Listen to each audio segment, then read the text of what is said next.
Alright, another day, another problem.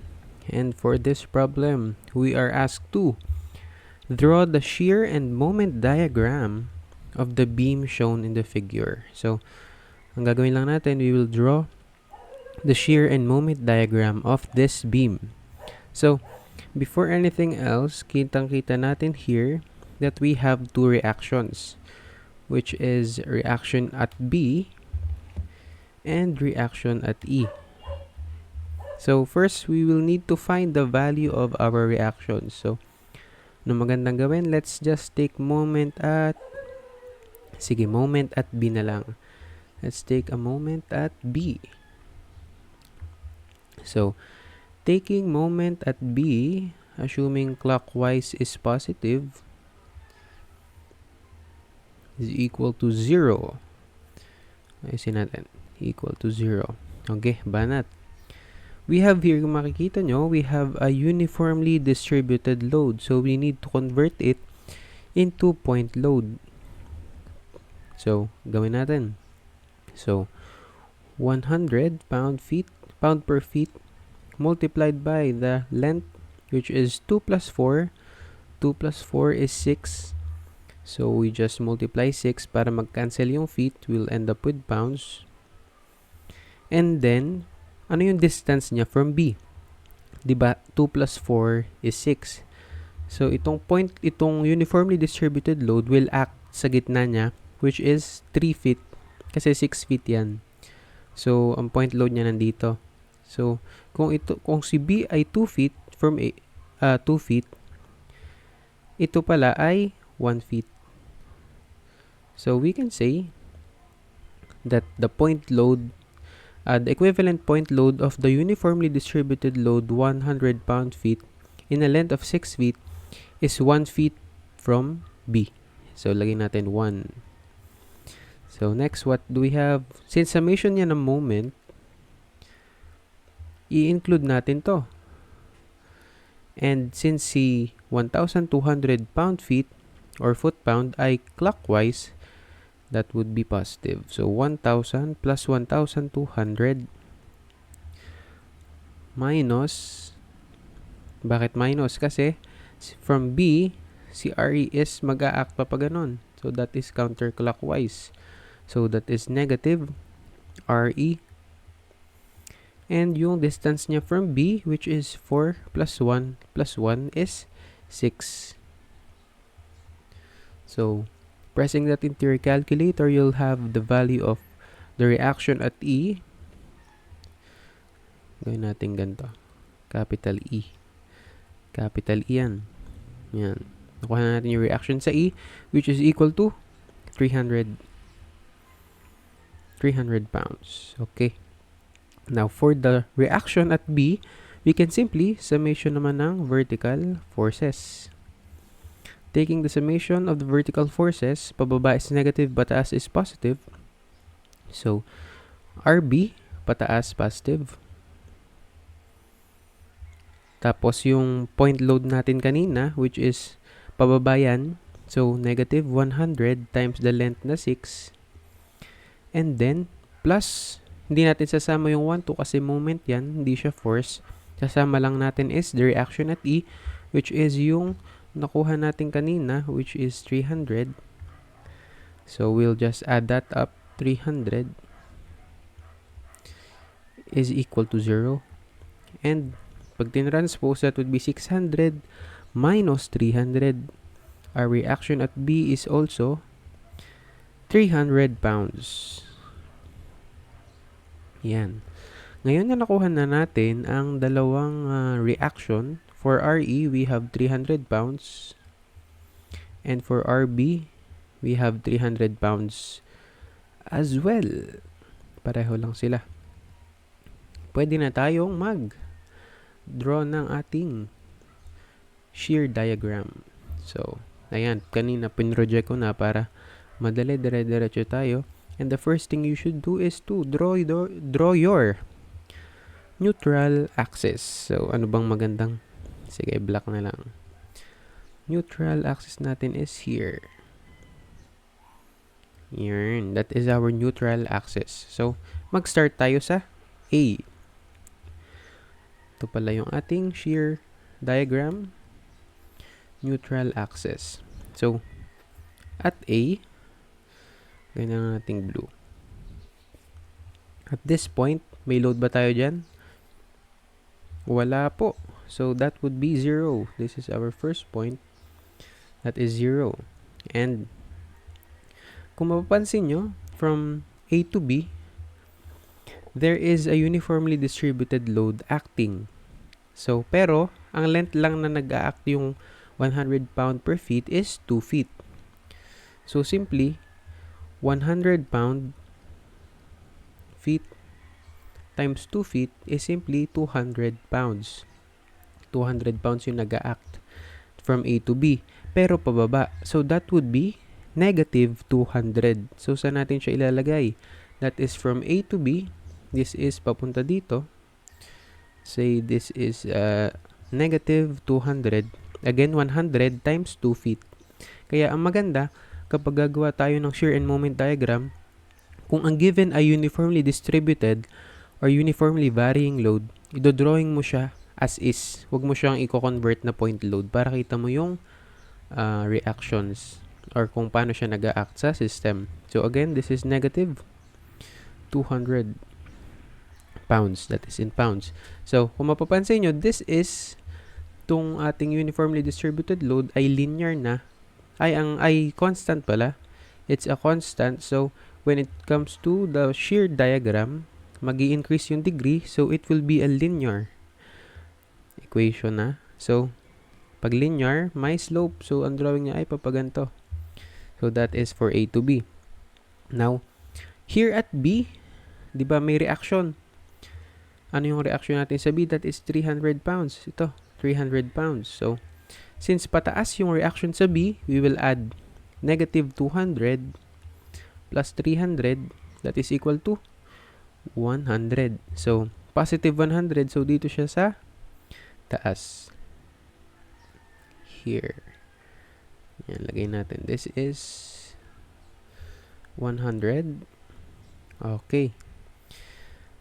From RB naman to point C, kita natin na nag-act ulit yung ating uniformly distributed load to a length of 4 feet. So, kunin natin yung equivalent or magnitude niya. That is 4 feet. 4 feet times 100 pound-feet ulit. Anong value niyan? That is 400. Pero, pababa. So, that would be negative. So, ang mangyayari, that is negative 400 plus positive 100. That is negative 300. So, from B to C, ang value is negative 300. So, somewhere along here. Sabihin natin dito. Again, uniformly distributed load ay constant line. Kita nyo naman, that is a constant. So, magi-increase lang siya ng degree, it will become linear. So, ang drawing natin is papaganto. Yeah, that would be the drawing for B to C. And next is we have at point C. Meron ba tayo? Ay, wait, di natin nasulat. Let's write the value, negative 300. Okay, negative 300. So, from C to E, since shear force pa lang yung kinoconsider natin, since shear diagram pa lang ang ginagawa, hindi natin sasama yung moment na 1,200 pound-feet. So, pansin natin that there are no forces acting along C to E.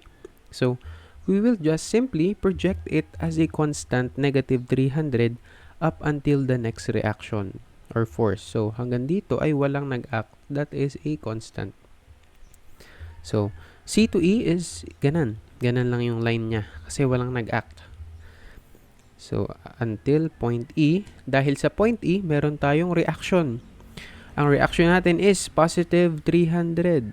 So, 300 plus yung previous value niya, which is negative 300. So, that will be 300 minus 300. Tama. Yung ating shear diagram, kasi nag-end tayo sa value na 0. Okay. So, that is for our shear diagram. So, What's left to do is shade mo na lang na ganan-ganan. Yeah. Okay.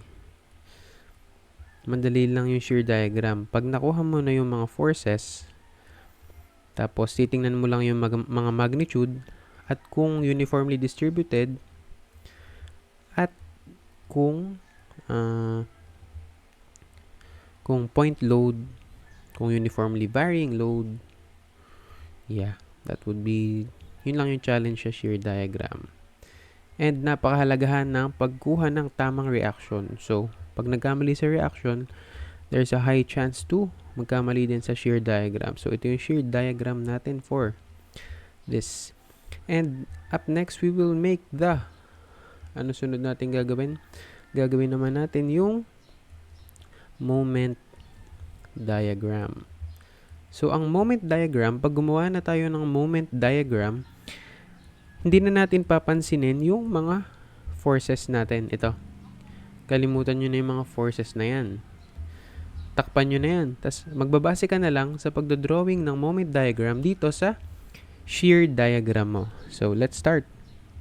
Again, yung area ng shear diagram is the magnitude of the moment doon sa moment diagram na gagawin mo. So, ang una nating step is to find the area of this problem, okay? Of this segment muna pala. Diyan tayo magsimula. So, first, draw your neutral axis for your moment diagram. Let's just draw it here. This is our neutral axis for our moment diagram. At sa neutral axis, 0 yung value niya. Okay, let's proceed. Now, let's first take the area of this part. So, ano yan? Triangle yan. Ang area niyan is, wait, sulat natin. This is ABC, A, B, this is C, D, and E. Yan. Taking the moment from A to B. Yan, moment from A to B. A to B, yan, ganun na lang. A to B, that is a triangle. Again, the area of a triangle of this segment is 1/2 area of the base. 1/2 base times height. Yeah. Okay. Ano ang ating base? That is 2. Kasi 2 feet to. Wait, lagay din natin. This is 2 feet. 2 feet yan. Base lang yan dito sa ano natin kanina. 4 feet. This is 1 feet. This is 1 feet. Since 2 feet yan, 1/2 base. Tapos ang height natin is itong negative 200. So, lagay na natin yung kahit isama na natin para hindi tayo mawala sa So, 1/2 times 2 times negative 200. This is simply negative 200. This in foot-pound. Yeah. So, ito yung moment natin from A to B. Okay. So, tayo. Since negative yan, dun tayo sa baba. Okay. Gawin na lang nating red. Sige, blue na ulit. Blue. Yeah. From here, nag-start tayo sa 0. Ay, ito pala. Ito pala yung technique na ituturo ko.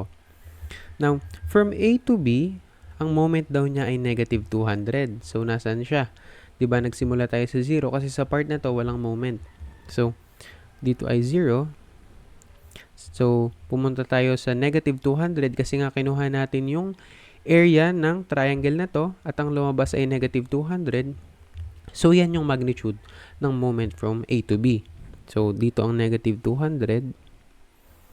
Sabihin natin dyan yung negative 200, di ba? Negative 200, guys. Okay. Ito yung technique. Kasi, minsan, malilito ka kung paano yung curve na dodrawing mo.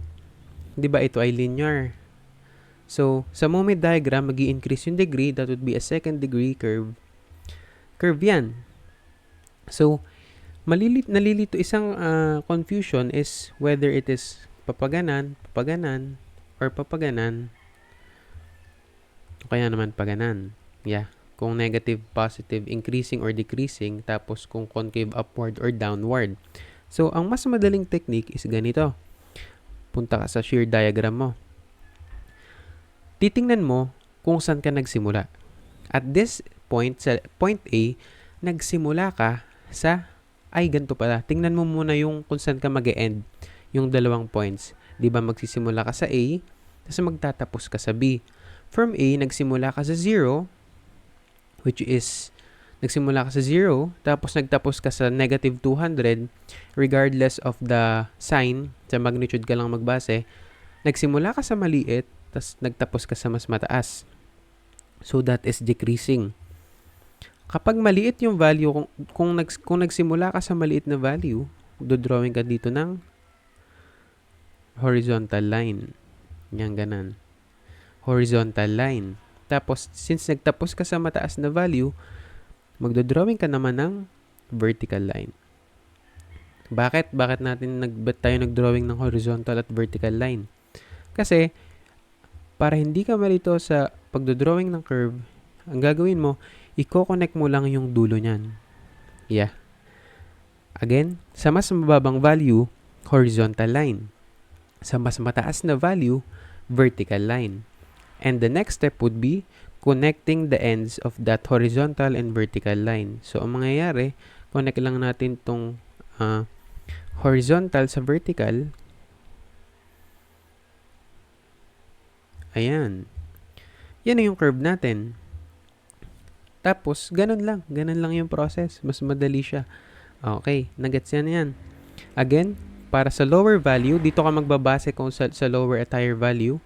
Sa lower, horizontal. Sa mas mataas, vertical line. Tapos, ko-connect mo lang, napaka-curve yung dulo ng horizontal at vertical line na yun. Okay? Alright, now let's proceed. Again, yung magnitude ng moment ay nakabase sa area ng shear diagram. Kaso, sa point na to, hindi natin alam yung distance nito at yung distance nito. Since this is 4 feet, let's just call this as, lagay ko dito yung B. Let's call this X, itong length na to. Yeah, that is X.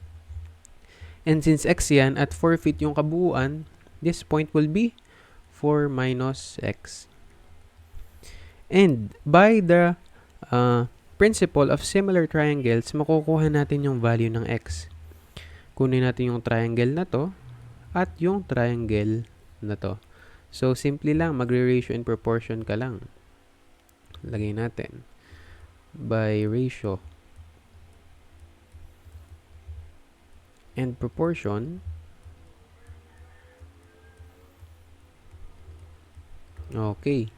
Regardless of the sign, kukunin lang naman natin yung value ng X. So, ito munang maliit na triangle. Base over height na lang. So, that would be X over the height na 100 ay equal din sa similar triangle na ang base ay 4 minus X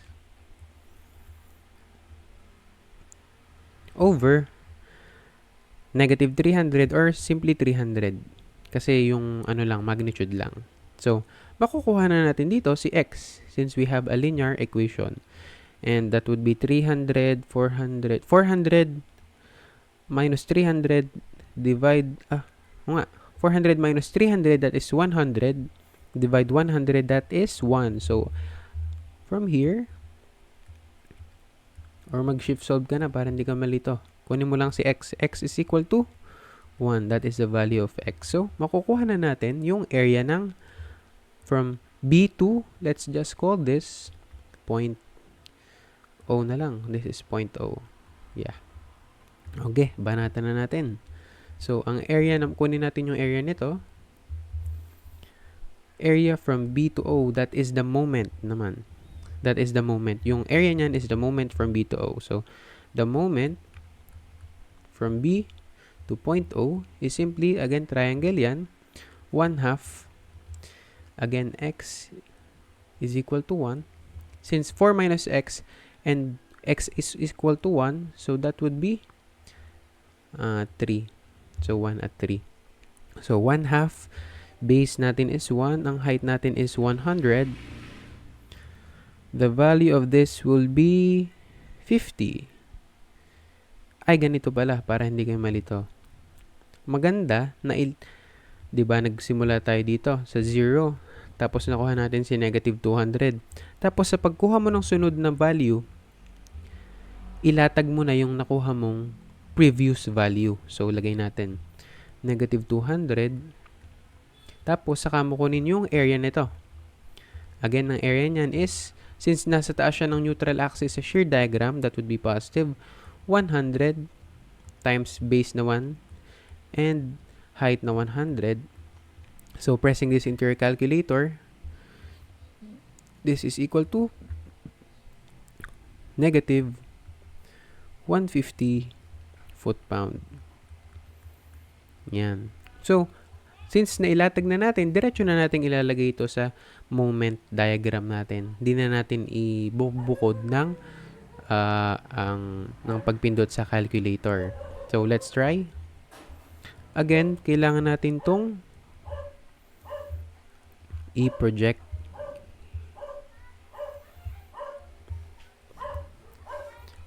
Project natin siya here.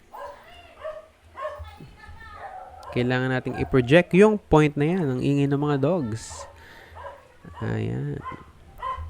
So, from B to O, the value of the moment ay equal sa negative 150. So, from negative 200, tataas lang tayo ng konti. This is negative 150. Again, yung technique natin. Nagsimula tayo sa mataas, nagtapos tayo sa mababa. So, again, the higher value is what? Anong line? Vertical line. So, drawing tayo dito ng vertical line. Vertical line. Tapos, nagtapos tayo sa lower value. That ang lower value is horizontal line. Yan, horizontal. Gawin ko ang red para kakaiba. So, mataas na value is vertical line. Vertical line. Tapos, nagtapos tayo sa lower value which is a horizontal line. So, again, ang technique natin, connect mo lang yung dalawang buntot. Mas madali ano. So, let's connect the buntots. The buntots. Connect natin itong dulo ng vertical to the horizontal. Tapos, since linear yan, again, dapat pa-curve. So, connect natin. SB, papaganan. Yan. Pwede na yan. Ang galing, nagka-curve Ayan. So, paulit-ulit lang tayo. So, from negative 150, again, mas maganda na ilatag na natin yung nakuha nating value para mabilis from O to C. Tama ba?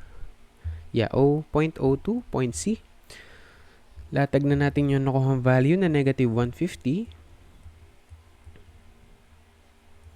Okay. Now, base ulit tayo sa area. Anong area nito? The area of this is a triangle as well. So, that would be positive, negative. That would be negative kasi below the neutral axis. So, minus 1/2. Ang base natin is 4 minus x and x nga is 1. So, we have 3 times the height na 300. Alright.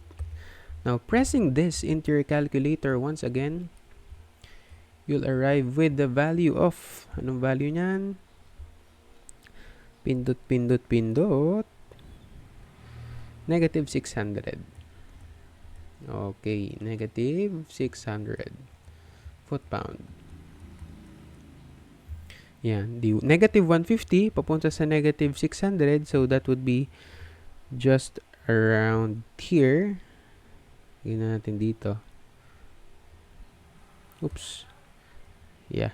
This is negative 600. Yung nakuha nating value for the moment in O to C. Again, paano yung curve? Tingnan ulit natin. Nagsimula tayo sa, saan tayo nagsimula? sa 0, papunta sa negative 300. So, nagsimula tayo sa lower, nagtapos tayo sa higher. So, pag lower, horizontal line, tas pag higher, vertical line. Tapos, kukonect mo lang yung buntot. So, connect natin yung buntot ng horizontal papunta sa vertical. That would be papaganan. Yan, paganan. Yan, pwede na yan. Basta curve. Curve dapat kasi linear tayo nagsimula. Tas madadagdagan yung degree. Then, we'll have a second degree curve. So, that's it. Now, from here, kita natin na nandito na pala tayo. Yeah. Okay. Let's proceed. So, from negative 600, kunin naman natin yung area ng C to D. So, basically, that would be, latag na ulit natin yung negative 600. So, from C to D naman.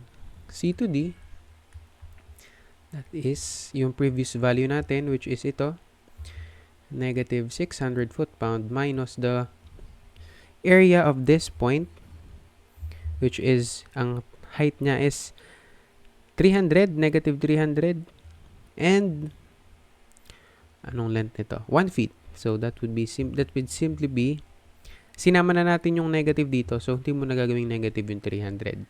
Just indicates na below the neutral axis siya.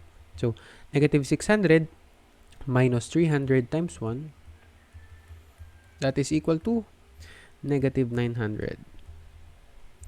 Yan. So, from negative 600, bababa tayo sa negative 900. 900s. So, dito na lang sa dulo. Yeah. Alright, that is negative 900. So, again, yung technique natin. O, paano yan? Diba, nagtapos tayo dito. Hindi, ganito pala. Diba kanina linear to? Ito ay constant. So, anong simpleng mangyayari dyan? Hindi siya curve. Magiging linear lang siya. Kasi ito ay constant. 0. Yan. 0 degree siya. So, pagdating dito, that would be a first degree equation. So, we need a line. A slope pala. So, from 600 to 900 is simply, yeah.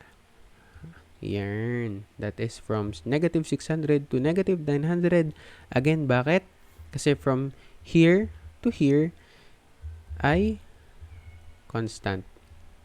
0 degree. So, pagdating niya dito, magiging first degree, kaya ganun lang, line lang. So, from here, kita natin, titingnan nyo yung maigi, huwag nyo kakalimutan sa moment diagram nyo if may external moments na kasama.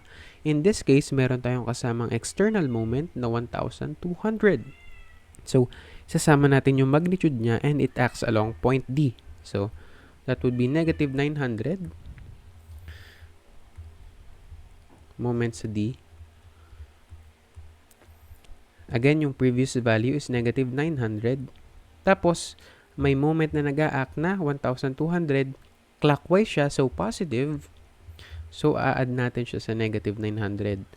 And the value of this will be negative 900 plus 1, 2 is simply 300. Yeah. So, 300 foot-pound. Nakalimutan ko nalagay yung units. So, anyway, let's continue. So, from negative 900, may nag-act na 1, 2. So, we will end up with the value of 300. Dito na lang. Here to with. Galing ah. So, this is 300. Ayan. Finally, we'll end with the last area, which is ito. Anong area ng D to E? Again, ang height niyan ay 300. Tapos, ito ay 1 feet. So, 300 times 1.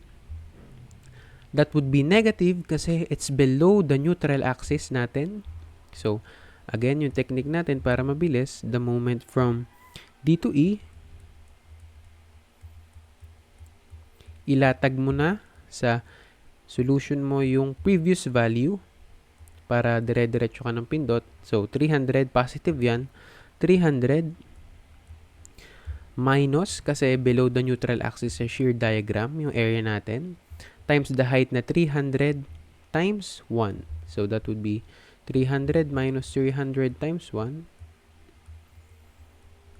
that is simply 0. Ayan. Tama. Dahil nag-0. Pag hindi nag-0, ikaw ang mazi-0. Ito pala. Again, constant yan, 0 degree. That is a 0 degree line. So, ano mangyayari?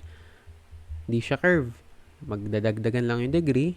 So, 0 plus 1, that is 1. First degree, that is may slope lang. Linear. Oops. From 300, punta tayo ng 0. Ayan. That is 0. Okay. Since natapos tayo sa 0, ibig sabihin, tama yung nagawa nating diagram. Moment diagram. Again, you must end with 0. Pag hindi siya nag-0, sablay. And, yung technique natin, kung curve yung idodrawing mo. Pag lower value, horizontal. Pag higher value, vertical line. And then just connect the tails of those lines. Kung saan ka nag-start. And again, nakabase lang yun lahat sa shear diagram. Ang shear diagram ay nakabase doon sa mga loads natin and sa mga reactions. And yung moment diagram naman natin ay nakabase sa area of the shear diagram. Yeah. So, that is all for this video. Kasi hindi naman, yan. Okay. Medyo pangit lang part na to. So, that is our shear and moment diagram for this particular problem. Alright, thank you mga kasama.